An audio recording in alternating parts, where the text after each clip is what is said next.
আপনার লাশটা ঘরের মধ্যে না রেখে বাহিরে ফ্রিজের গাড়িতে রাখা হবে। ঘরের সামনেই গাড়ি, ফ্রিজের মধ্যে লাশ। এবার আপনি যদি প্রশ্ন করেন আমার বানানো ঘরে আমাকে রাখলি না কেন, সন্তানরাই উত্তর দিবে, বাপ আপনার দেহের যে কন্ডিশন, ডাক্তার বলছে ফ্রিজ ছাড়া রাখলে গন্ধ ছুটবে, গন্ধ ছুটলে তো আমরা থাকতে পারবো না, তো তোমার জন্য আমরা ঘর ছাড়বো, তা তো হতে পারে না, তুমিই বাইরে থাকো, আমরা ভিতরে আছি। মানতে না চাইলেও এটাই যে বাস্তবতা, কিছু তো করার নেই।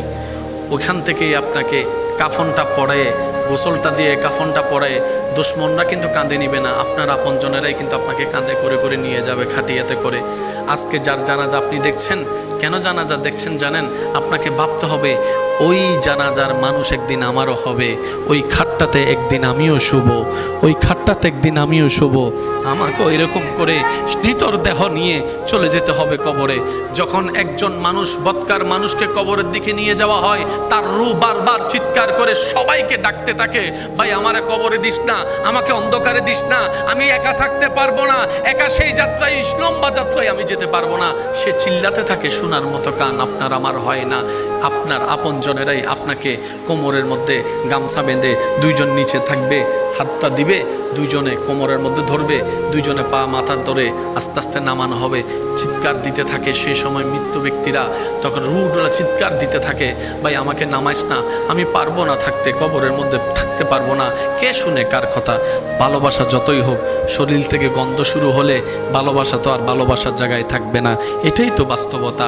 সেজন্য কবরের মধ্যে যখন আপনার দেহটা মাটি স্পর্শ করবে, আপনার চতুর্পাশ থেকে যখন অন্ধকার হতে থাকবে, আপনি আমি তখনই বুঝতে পারবো আসলে আপন বলতে পৃথিবীতে কেউ নাই, আপন বলতে পৃথিবীতে কেউ নাই, আপন বলতে পৃথিবীতে কেউ নাই।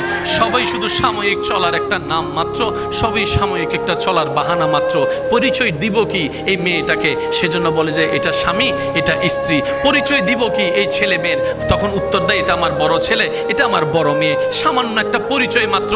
মনে রাখবেন, আর বান্দাদের কোনো পরিচয় হয় না, বান্দাদের শুধু একটাই পরিচয়, প্রত্যেকটা মানুষের শুধু একটাই পরিচয়, সেটা হচ্ছে রবের বান্দা আর নবী মুস্তাফার উম্মত।